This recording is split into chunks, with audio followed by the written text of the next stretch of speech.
سلام دوستان عزیزم، وقتتون بخیر باشه. با پادکست صدای سکوت امروز در خدمت شما هستیم با دیوان کامل فروغ فرخزاد. در وایس های ابتدایی این کانال من برای شما از کتاب تولد دیگر از اشعار فروغ زیبا برای شما خونده بودم، ولی این دیوان کاملی از فروغ فرخزاد هستش که انتشارات نیک فرجام در تهران رو چاپ کرده و چاپ ششمش در سال 1388 بوده که به دست من رسیده. اما این دیوان شامل کتاب‌های اسیر، کتاب دیوار، کتاب عصیان، کتاب تولد دیگر و کتاب ایمان بیاوریم به آغاز فصل سرد هستش. من ابتدا مقدمه کاملی رو از فروغ برای شما میخونم و بعد به جز از کتاب تولد دیگر از بقیه کتاب‌ها یک یا دو شعر رو میتونم تو این وقت براتون بخونم. لطفاً با من همراه باشید. به نام خالق خوبی‌ها. فروغ فرخزاد در سال 1313 شمسی در خانواده ارتشی در تهران متولد شد. در سال 1329 در 16 سالگی با یکی از بستگان مادرش به نام پرویز شاپور که 15 سال از او بزرگتر بود ازدواج کرد. ثمره این ازدواج پسری به نام کامیار بود که پس از جدایی از همسرش از دیدارش محروم ماند. نخستین مجموعه شعر فروغ به نام اسیر در سال 1339 منتشر گشت. در سال 1337 به سینما روی آورد و در فیلم یک آتش شرکت کرد. فروغ در بهمن ماه 1345 در سن 32 سالگی در یک تصادف اتومبیل درگذشت و حال سخنانی از فروغ را آورده تا شاید از این طریق بتوان بهتر و بیشتر با روحیات فروغ فرخزاد آشنا شویم. من از آدم‌هایی نیستم که وقتی می‌بینم سر یک نفر به سنگ می‌خورد و می‌شکند دیگر نتیجه بگیرم که نباید به طرف سنگ رفت. من تا سر خودم نشکند معنی سنگ را نمی‌فهمم. من به دنیای اطرافم، به اشیاء اطرافم و آدم‌های اطرافم و خطوط اصلی این دنیا نگاه کردم. آن را کشف کردم و وقتی خواستم بگویمش دیدم کلمه لازم دارم. کلمه‌های تازه که مربوط به همان دنیا می شود. اگر می ترسیدم می مردم، اما نترسیدم، کلمه را وارد کردم. به من چه که این کلمه هنوز شاعرانه نشده است. جان که دارد شاعرانه اش می کنی. کلمه ها که وارد شدن در نتیجه احتیاج به تغییر و دستکاری در وضعها پیش آمد. اگر این احتیاج طبیعتاً پیش نمی آمد تأثیر نیما نمی توانست کاری بکند. او راهنمای من بود، اما من سازنده خودم بودم. من همیشه به تجربیات خودم متکی بودم. میدانید من آدم ساده‌ای هستم، به خصوص وقتی میخواهم حرف بزنم. نیاز به این مسئله را بیشتر حس میکنم. من هیچ وقت اوزان عروضی را نخواندم. آنها را در شعرهایی که میخواندم پیدا کردم. بنابراین برای من حکم نبودند. راههایی بودند که دیگران رفته بودند. یکی از خوشبختی‌های من این است که نه زیاد خودم را در ادبیات کلاسیک سرزمین خودمان غرق کردم و نه خیلی زیاد مجذوب ادبیات فرنگی شدم. من دنبال چیزی در درون خودم و در دنیای اطراف خودم هستم. در یک دوره مشخص که از لحاظ زندگی اجتماعی و فکری و آهنگ این زندگی خصوصیات خودش را دارد.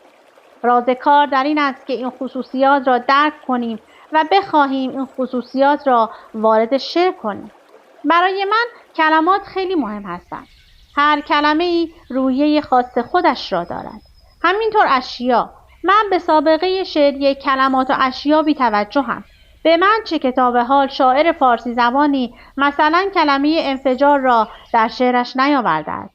من از صبح تا شب به هر طرف که نگاه میکنم میبینم چیزی دارد منفجر میشود.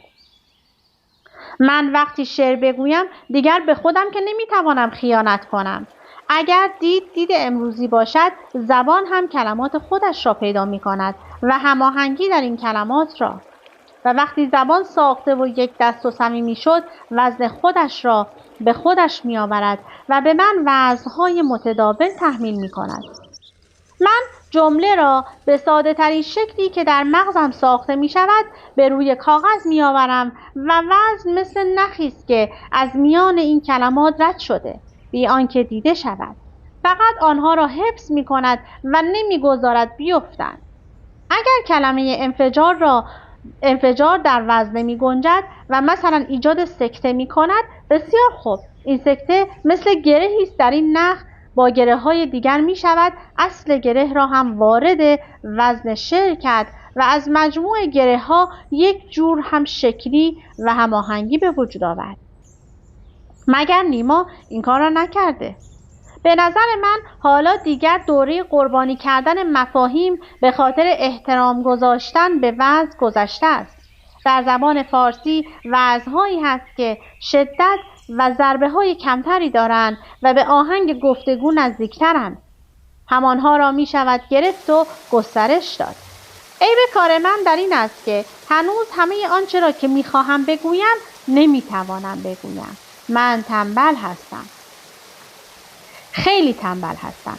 همیشه از جنبه‌های مثبت وجود خودم فرار می‌کنم و خودم را می‌سپارم به دست جنبه‌های منفی آن. به هر حال این حالت‌ها نمی‌توانند در شعر آدم بی‌تأثیر باشند. وقتی به کتاب تولدی دیگر نگاه می‌کنم متأسف می‌شوم. حاصل 4 سال زندگی خیلی کم است. من ترازو به دست نگرفتم و شعرهایم را وزن نمی‌کنم. اما از خودم انتظار بیشتری داشتم و دارم. شب که میخواهم بخوابم از خودم میپرسم امروز چه کردی؟ میخواهم بگویم عیب کار من در این است که میتوانست خیلی بهتر باشد و خیلی سریعتر رشد کند. اما من احمق به عوض اینکه کمکش کرده باشم جلویش را گرفتم. با تنبلی و هرز رفتن، با شانه بالا انداختن و ناامیدی‌های خیلی فیلسوفانه و در دلسردی‌هایی که حاصل تنگ فکری و توقعات احمقانه داشتن از زندگی است. این مسئله را که در کجاها موفق هستم نمی‌دانم. نمی‌خواهم بدانم، چون باید بگذرم. شعر جریان دارد. نمی‌تواند در یک قاب زیبا باقی بماند. فکر موفق بودن آدم را فریب می‌دهد. مغرور و راکت می کند. من می خواهم زندگی کنم و چیزهای تازه یاد بگیرم. اما مسئله دوم را، یعنی در کجاها غیر موفق بودن را می دانم. من بیشتر به محتوا توجه دارم. من 30 ساله هستم و 30 سالگی برای زن سن کمال است. به هر حال یک جور کمال، اما محتوای شعر من 30 ساله نیست، جوانتر است. این بزرگترین عیب است. در کتاب من باید با آگاهی و شعور زندگی کرد. من مغشوش بودم. تربیت فکری از روی یک اصول صحیح نداشتم. همینطور پراکنده خواندم و تکه تکه زندگی کردم و نتیجهش این است که دیر بیدار شدم. اگر بشود اسم این حرفها را بیداری گذاشت. من همیشه به آخرین شعرم بیشتر از هر شعر دیگرم اعتقاد پیدا می کنم. دوره این اعتقاد هم خیلی کوتاه است و از زده می شوم و به نظرم همه چیز ساده لوحانه می آید. من نمی توانم وقتی می خواهم از کوچه‌ای حرف بزنم که پر از بوی ادرار است لیست عطرها را جلویم بگذارم و معطر ترینشان را برای توصیف این بو انتخاب کنم. این حقه بازی است. حقه است که اول آدم به خود می زند، بعد هم به دیگران. آدم باید به یک حدی از شناسایی لااقل در کارش برسد. من شعر را از راه خواندن کتاب‌ها یاد نگرفتم وگرنه حالا قصیده می‌ساختم. همینطوری راه افتادم، مثل بچه‌ای که در یک جنگل گم می‌شود و به همه جا رفتم و در همه چیز خیره شدم و همه چیز جلبم کرد تا عاقبت به یک چشمه رسیدم و خودم را توی آن چشمه پیدا کردم. خودم که عبارت باشد از خودم و تمام تجربه‌های جنگل.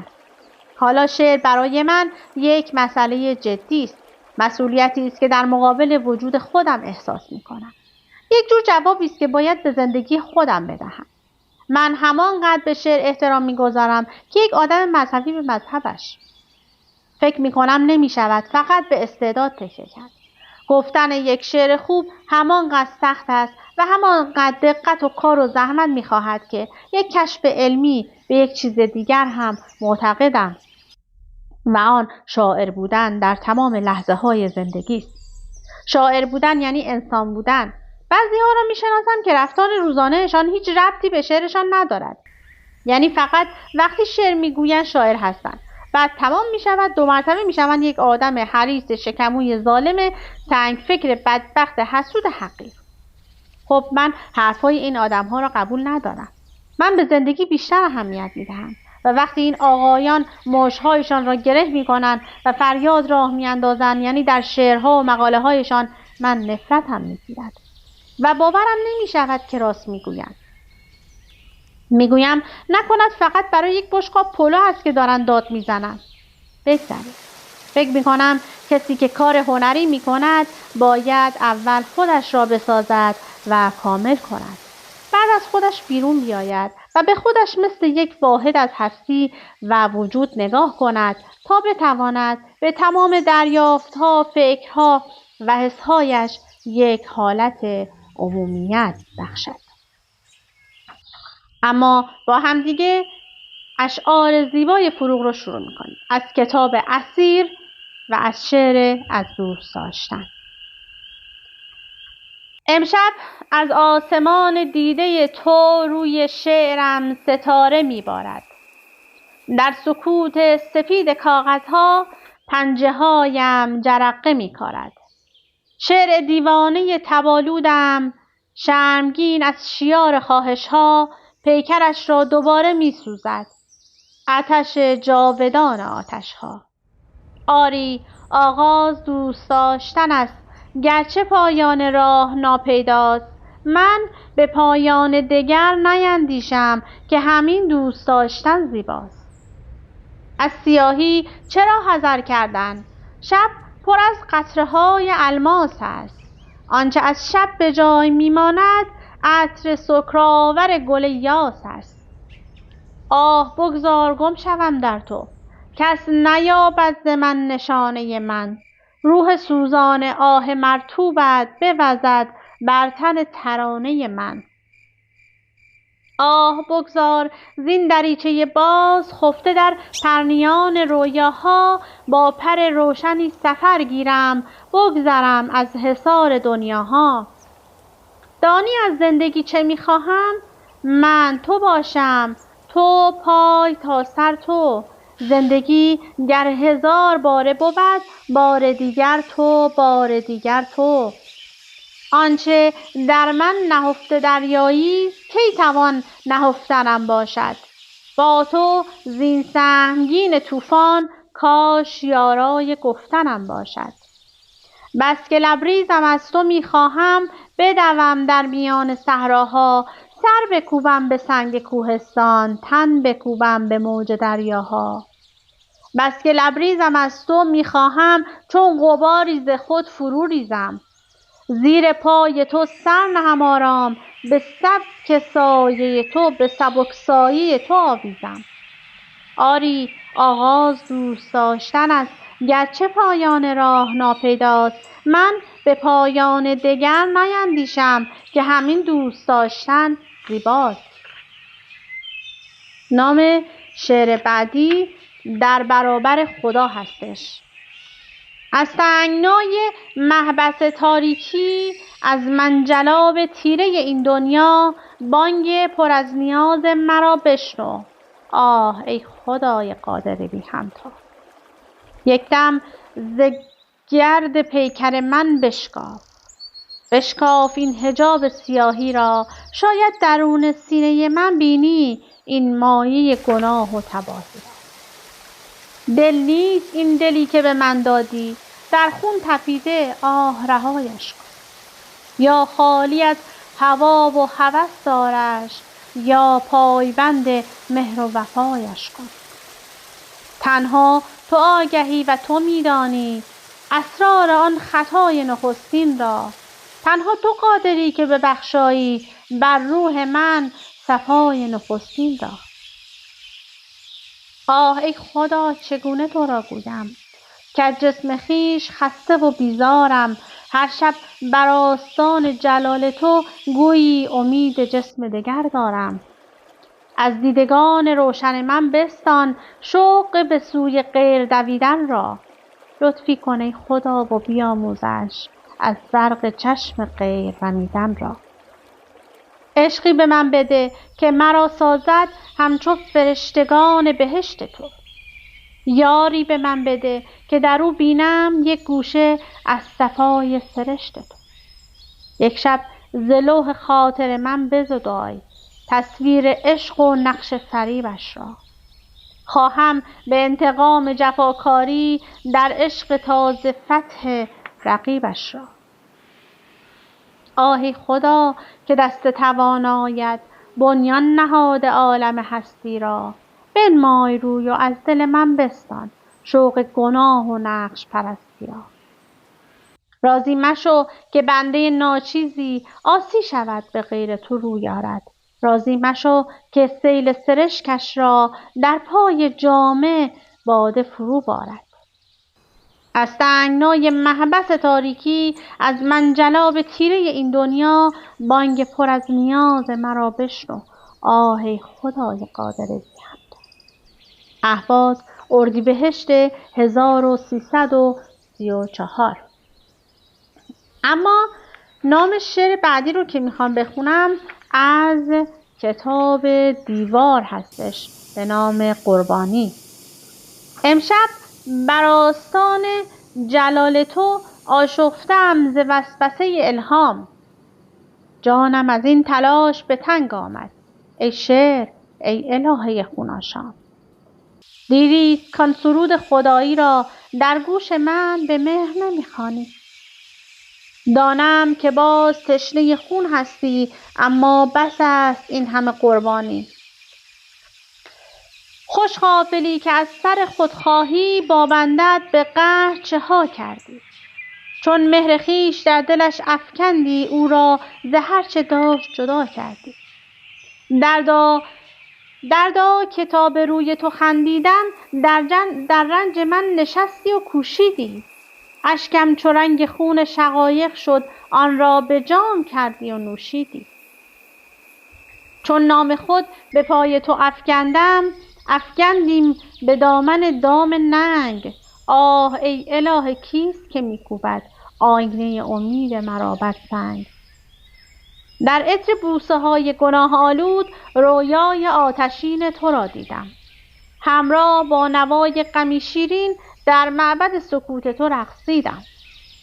اما دریغ و درد که جز حسرت هرگز نبوده باده به جام من. افسوس ای امید خزان دیده کو تاج پرشکوفه نام من. از من جز این دو دیده اشک‌آلود آخر بگو چه مانده که بستانی. ای شعر ای الهه خوناشام دیگر بس است این همه قربانی. نام شعر بعدی که از کتاب دیوار برای شما میخونم برگور لیلی هستش.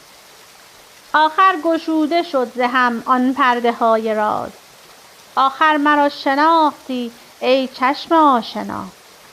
چون سایه دیگر از چه گریزان شوم ز تو. من هستم آن عروس خیالات دیرپا. چشم من است این که در او خیره مانده ای. لیلی که بود؟ قصه چشم سیاه چیست؟ در فکر این مباش که چشمان من چرا چون چشمهای وحشی لیلی سیاه نیست. در چشمهای لیلی اگر شب شکفته بود در چشم من شکفته گل آتشین عشق. لغزیده بر شکوفه لبهای خاموشم بس قصه ها ز پیش و خم دلنشین عشق. در بند نقش های سرابی و غافلی برگرد ای لبان من این جام بوسه ها. از دام بوسه راه گریزی اگر که بود ما خود نمی شدیم چون این رام بوسه ها. آری چرا نگویمت ای چشم آشنا من هستم آن عروس خیالات دیرپا. من هستم آن زنی که سبک پا نهاده است بر گور سرد و خاموش لیلی بی‌وفا. نام شعر بعدی شکوفه اندوه هستش که از کتاب دیوار براتون میخونم. شادم که در شرار تو میسوزم، شادم که در خیال تو میگریم، شادم که بعد وصل تو باز اینسان در عشق بی زوال تو میگریم. پنداشتی که چون ز تو بگسستم دیگر مرا خیال تو در سر نیست. اما چه گویمت که جز این آتش بر جان من شراره دیگر نیست. شبها چو در کناره نخلستان کارون ز رنج خود به خروش آید، فریادهای حسرت من گویی از موجهای خسته به گوش آید. شب لحظه‌ای به ساحل او بنشین تا رنج آشکار مرا بینی. شب لحظه‌ای به سایه خود بنگر تا روح بیقرار مرا بینی. من با لبان سرد نسیم صبح سر می کنم ترانه برای تو. من آن ستاره ام که درخشانم هر شب در آسمان سرای تو. غم نیست گر کشیده حصاری سخت بین من و تو پیکر صحراها. من آن کبوترم که به تنهایی پر می کشم به پهنه دریاها. شادم که همچو شاخه خشکی باز در شعله‌های قهر تو می سوزم. گویی هنوز آن تن تبدارم که از آفتاب شهر تو می سوزم. در دل چگونه یاد تو می میرد، یاد تو یاد عشق نخستین است. یاد تو آن خزان دلانگیزی است کو را هزار جلوه رنگین است. بگذار زاهدان سیه دامن رسوای کوی و انجمنم خوانند، نام مرا به ننگ بیالایند اینان که آفریده شیطانند. اما من آن شکوفه اندوهم که از شاخه های یاد تو می رویم. شبها تو را به گوشه تنهایی در یاد آشنای تو می جویم. نام شعر بعدی بلور رویا هستش. ما تکیه داده نرم به بازوی یکدیگر، در روحمان تراوت مهتاب عشق بود. سرهایمان چو شاخه سنگین ز بار و برگ خاموش بر آستانه محراب عشق بود. من همچو موج ابر سپیدی کنار تو بر گیسویم نشسته گل مریم سپید. هر لحظه می چکید ز مژگان نازکم بر برگ دستهای تو آن شبنم سپید. گویی فرشتگان خدا در کنار ما با دستهای کوچکشان چنگ می زدند. در عصر عود و ناله اسپند و ابر دود محراب را ز پاکی خود رنگ می زدند. پیشانی بلند تو در نور شمعها آرام و رام بود چو دریای روشنی. با ساقهای نقره نشانش نشسته بود در زیر پلکهای تو رویای روشنی. من تشنه صدای تو بودم که می سرود در گوشم آن کلام خوش دلنواز را. چون کودکان که رفته ز خود گوش می کنند افسانه های کهنه لبریز راز را. آنکه در آسمان نگاهت گشوده گشت بال بلور قوس و قزح‌های رنگ رنگ، در سینه قلب روشن محراب می تپید. من شعله‌ور در آتش لحظه درنگ گفتم خموش آری و همچون نسیم صبح لرزان و بیقرار وزیدم به سوی تو. اما تو هیچ بودی و دیدم هنوز هم در سینه هیچ نیست به جز آرزوی تو. این شعر از کتاب عصیان بود. نام دیگر شعر بعدی از کتاب عصیان بعدها هستش. مرگ من روزی فرا خواهد رسید در بهاری روشن از امواج نور، در زمستانی غبارآلود و دور یا خزانی خالی از فریاد و شور. مرگ من روزی فرا خواهد رسید روزی از این تلخ و شیرین روزها، روز پوچی همچو روزان دگر، سایه‌ای ز امروزها دیروزها. دیدگانم همچو دالان‌های تار، گونه‌هایم همچو مرمرهای سرد. ناگهان خوابی مرا خواهد ربود، من تهی خواهم شد از فریاد درد. می‌خزند آرام روی دفترم، دست‌هایم فارغ از افسون شعر. یاد می‌آرم که در دستان من روزگاری شعله می‌زد خون شعر. خاک می‌خواند مرا هر دم به خویش، می‌رسند از ره که در خاکم نهند. آه شاید عاشقانم نیمه شب، گل به روی گور غمناکم نهند. بعد من ناگه به یک سو می‌روند پرده‌های تیره دنیای من. چشم‌های ناشناسی می‌خزند روی کاغذها و دفترهای من. در اتاق کوچکم پا می‌نهد بعد من با یاد من بیگانه‌ای. در بر آینه می‌ماند به جای تار مویی، نقش دستی، شانه‌ای.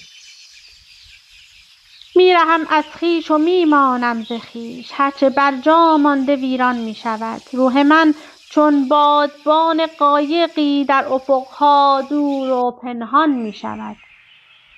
می‌شتابند از پی هم بی شکیب روزها و هفته‌ها و ماه‌ها.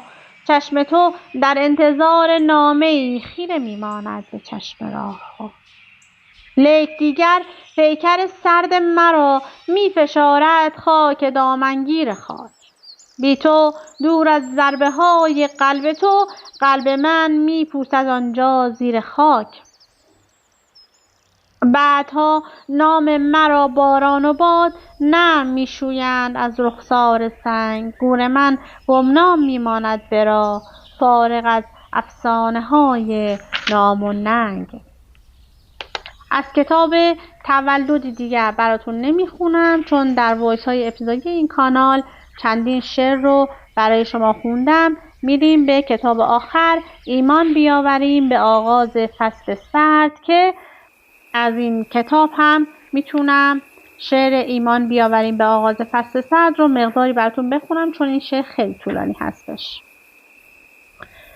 و این منم، زنی تنها در آستانه فصلی سرد، در ابتدای درک هستی آلوده زمین و یأس ساده و غمناک آسمان و ناتوانی این دست‌های سیمانی. زمان گذشت و ساعت 4 بار نواخت. 4 بار نواخت. امروز روز اول دی ماه است. من راز فصل‌ها را می‌دانم و حرف لحظه‌ها را می‌فهمم. نجات دهنده در گور خفته است و خاک پذیرنده اشارتی است به آرامش. زمان گذشت و ساعت 4 بار نواخت. در کوچه باد می‌آید و من به جفتگیری گل‌ها می‌اندیشم و به غنچه‌هایی با ساق‌های لاغر کمخون و این زمان خسته مسلول و مردی که کنار درختان خیس می‌گذرد. مردی که رشته‌های آبی رگ‌هایش مانند مارهای مرده از دو سوی گلوگاهش بالا خزیدند و در شقیقه‌های منقلبش آن هجای خونین را تکرار می‌کنند: سلام، سلام.